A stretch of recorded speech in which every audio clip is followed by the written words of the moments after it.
Thirikari etherete iguru ria riendikithia riayo hindi ya igongona ria kurikia mathomo kwa arutwo a college ya Domba kaunti ya Kirinyaga.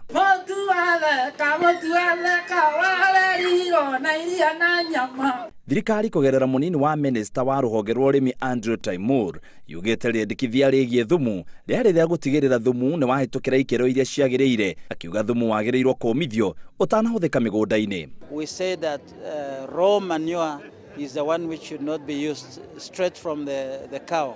But if you compost it or you keep it for some time, it gets dry, then you can use it. We've been using manure for many years. Timur augite thumu ungikorwo migunda-ini utari mumu wahota kuraga irio iria ciri migunda-ini na niguo thirikari irageria kugirereria.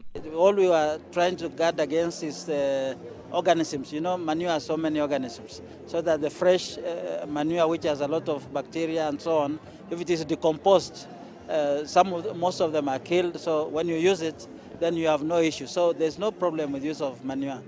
In fact, we encourage it. Riboti iria cikoretwo cikirutwo cionanetie kuri endia a nyama makoretwo magikira ndawa thiini wa nyama nigetha ciikare gwa kahinda kanene, undu uria thirikari yugite ni irahurana naguo. I think in Kiamaiko there was people using preservatives, and that's what we are trying to discourage. And actually they should be punished for that. So we don't encourage that at all. We started an internship program for 1 year which helps the graduates to learn what they need to do, the skills, to get the necessary skills.